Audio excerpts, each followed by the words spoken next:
Blackwater, tomo 2. El dique, capítulo 12. Quickly y James. Todo perdido se enteró de lo que le había pasado a Quickly Strickland. Aunque los implicados en el incidente juraron haber guardado silencio, todos sospechaban de que era Florida Denkind quien se había ido de la lengua, pero ésta nunca admitió su indiscreción. Por suerte, y para la tranquilidad de Quickly, el asunto quedó zanjado tras unos días de intensos cotilleos, ya que Quickly se negó a hablar de la desagradable experiencia o incluso a reconocer para sí misma lo sucedido. Sin embargo, el interés por el asunto rebrotó al cabo de 3 o 4 meses, ya que la propensión de Quickly a la redondez pareció aumentar notablemente. De nada le sirvió a Quickly negar su embarazo, ni que la concepción hubiera sido totalmente involuntaria. La noticia pronto fue tan de dominio público como si hubiera aparecido en la primera plana de Perdido Estándar, con una fotografía de Quickly y sus 2 hijos bajo el titular "No hay 2 sin 3". Mary Love se moría de vergüenza. Aquella situación suponía un buen golpe para el nombre de los Casket, ya que a los ojos del pueblo, Quickly se encontraba bajo la protección de la familia.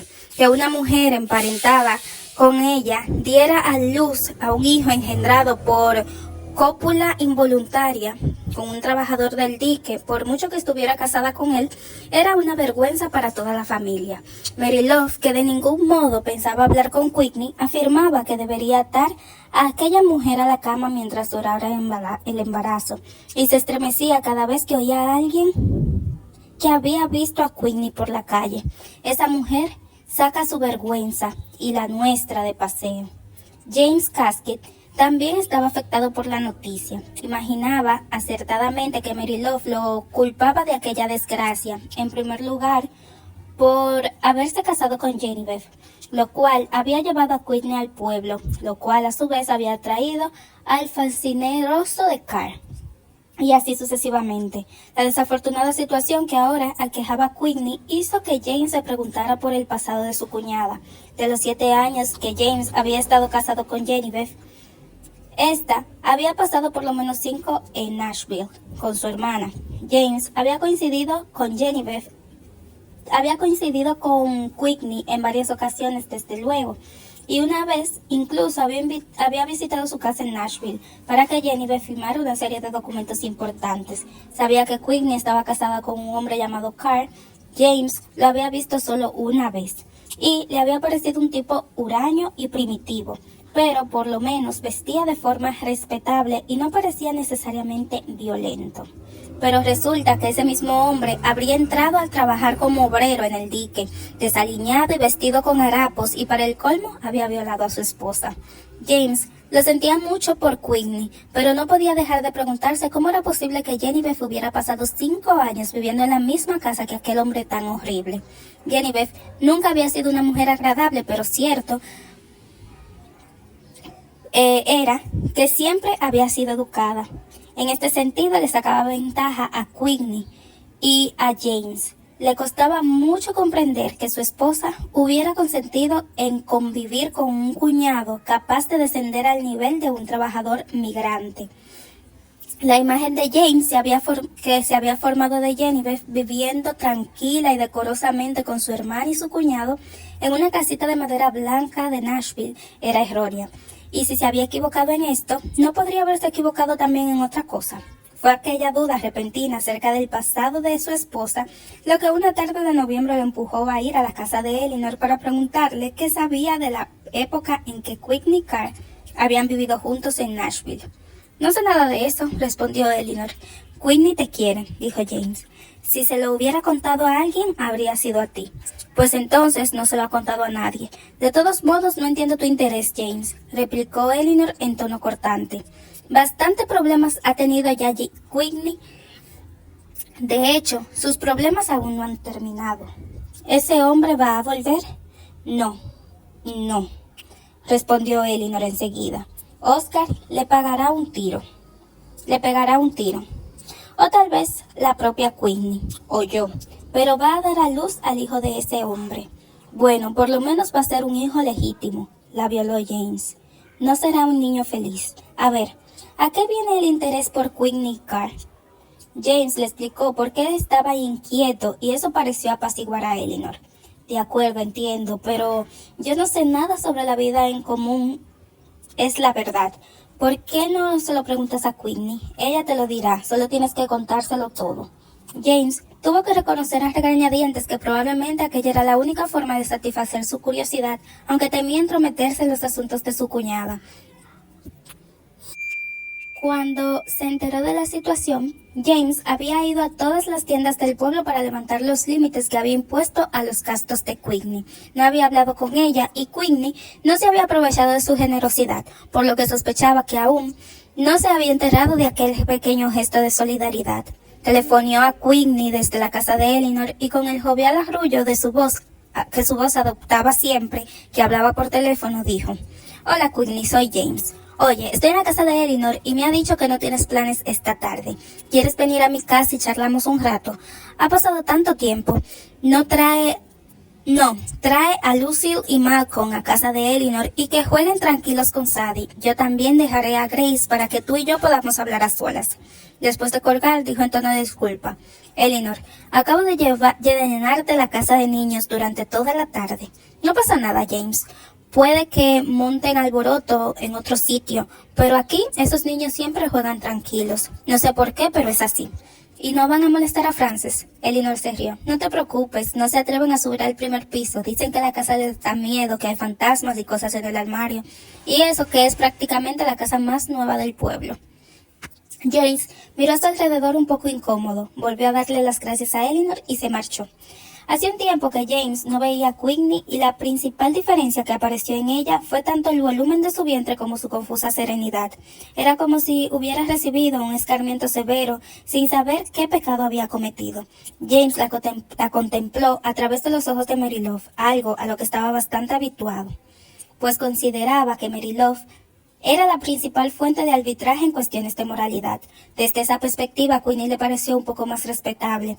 Se sentaron en el salón de James, él en una mecedora y Quigney en la esquina del sofá azul de Elvenia Casket. En un primer momento, Quigney no se atrevió a mirar a James a los ojos y se dedicaba a frotar la lanilla del tapizado del terciopelo, primero hacia un lado y luego hacia el otro, concentrando toda su atención en esa acción. «James», dijo, «me siento muy culpable por no haber venido a darte las gracias en cuanto me enteré». «¿De qué te has enterado, Quigney?», preguntó él. «Y me alegro de volver a verte», añadió como entre paréntesis. «Sí, yo también me alegro de volver a verte. Me enteré de los de mi cuenta del pueblo. Berta Hamilton me mostró todo el género que tenía en la tienda y me dijo que podía llevarme lo que quisiera, y en el resto de los establecimientos también. James, el señor Woolley puso a mi disposición una flota de automóviles que habría hecho morder el polvo al mismísimo casier. Quigney, si quieres hacer morder el polvo al casier, te compro esos automóviles». Quigney se rió, pero su carcajada se desvaneció enseguida. «James Caskey», dijo levantando la vista y mirando a los ojos por primera vez. «El día que llegué a Perdido creía que iba a ser feliz. Creía que iba a ser feliz durante el resto de mi vida». «Nadie es feliz durante el resto de su vida, Quigney». Ella negó con la cabeza. «Supongo que no, James. ¿Qué quieres decirme? ¿Por qué me has llamado de forma tan inesperada?» «Quería preguntarte algo». «¿Qué quieres preguntarme?» James torció la boca e hizo una pausa. «Quería preguntarte por Carl, supongo. Creía que todos lo sabían ya». «¿Qué es lo que saben?» «Que el bebé es de Carl», dijo Quigney acariciándose el vientre. «Por supuesto que el bebé es de Carl», contestó James. «Carl es tu marido. ¿De quién más iba a ser si no?» «Quigney, quiero que me hables de ti y de Carl cuando vivías en Nashville. Por eso te he pedido que vengas. ¿Qué quieres saber?» James se encogió de hombros, no sabía cómo expresar educadamente lo que quería preguntar. «James», dijo Quigney al cabo de unos instantes, «Carl no estaba muy presente». «Ah, no. ¿Es eso lo que quería saber?» «Carl, bebé, Carl Strickland, hace muchas cosas. Carl Strickland no tiene unos hábitos, lo que se dice, agradables. Y gracias a Dios pasaba fuera la mayor parte del tiempo». «¿Cómo crees que habría salido Lucille y Malcolm? Si hubiera dejado que su papá los criara y les hablara todo el tiempo. Y sí, ya sé cómo son mis hijos. Sé que nunca serán bienvenidos en esta casa hasta que sean capaces de entrar en una habitación y no tirarlo todo al suelo. Pero lo he hecho lo mejor que he podido. Quigney. Ay, exclamó Quigney con una exhalación a medio camino entre un chillido y un suspiro. Genevieve no soportaba a Carl. No soportaba estar cerca de él y él no la soportaba a ella. Cuando mi hermana subía a verme, él se iba. Así que cuando yo no aguantaba ni un minuto más con Carl, llamaba a Genevieve y le decía: Genevieve, ven aquí mañana por la mañana. Quiero pedirte disculpas, James. Quiero pedirte disculpas por haber alejado a tu esposa de ti, porque eso es lo que hice. Quigney no parecía exactamente a punto de llorar, pero empezó una vez más a alisar y erizar la lanilla de la tapicería. No pasa nada, Quigney, me alegro de que lo hayas contado. Aquello le hizo reconsiderar la imagen que tenía de su difunta esposa, al darse cuenta de que los había abandonado a él y a su hija por razones parcialmente desinteresadas. Su incertidumbre también había quedado resuelta, aunque le quedaba aún una brizna de curiosidad. Quigney dijo: ¿y cuando Carl se marchaba, dónde iba? No lo sé. Nunca se lo pregunté, pero no podía ir muy lejos porque en cuanto Genevieve salía por la puerta con la maleta, a lo mejor vivía en la casa de enfrente y nos observaba por la ventana. Sería capaz. ¿Y a qué se dedicaba? Trabajaba para la compañía eléctrica, despejando terrenos. Quigney dejó de juguetear con la lanilla del sofá y volvió a mirar a James a los ojos. James, te has portado muy bien conmigo y aquí estoy yo, sentado en tu sofá mintiéndote. No te estoy mintiendo exactamente, pero sí estoy haciendo que las cosas suenen mejor de lo que eran en realidad. Carl no es bueno. No era bueno el día que me casé con él, ni tampoco cuando apareció en este pueblo. Y no fue bueno ninguno de los días entre medias. Trabajaba para la compañía eléctrica, sí, pero lo despidieron cuando descubrieron que robaba cosas, aunque ni siquiera sé qué tipo de cosas, y estuvo en la cárcel 2 veces, una vez por golpear a un hombre y otra por pegarle un corte en el brazo a una mujer con una navaja de afeitar.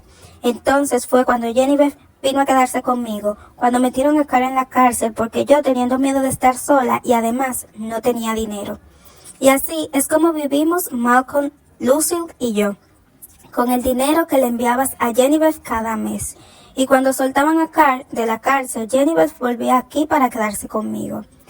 James, vivir con Genevieve no era fácil, ya lo sé, pero es que no conociste a nuestro padre. Nuestro padre le pegaba a James. Un día le disparó con una pistola y si yo no le hubiera lanzado una bandeja contra la mano, la bala le habría atravesado la cabeza. A papá lo mataron en el bosque. Ni siquiera sé cómo y creo que prefiero no saberlo.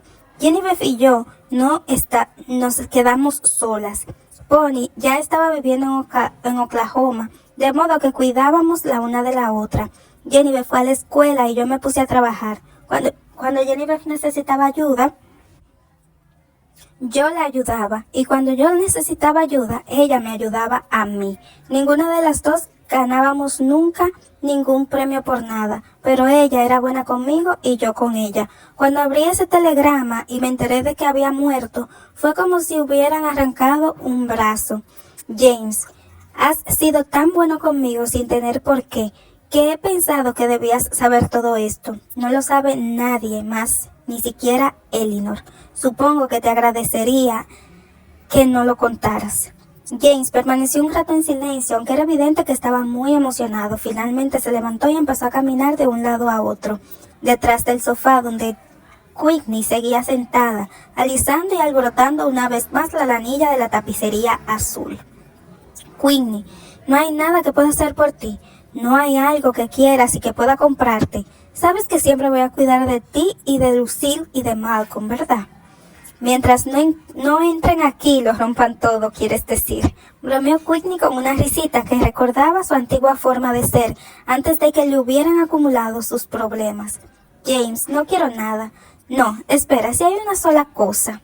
¿De qué se trata? Quigney se levantó y se alisó el vestido. Entonces se giró y se colocó frente a James y lo miró muy seria. Un día quiero que me mandes un telegrama.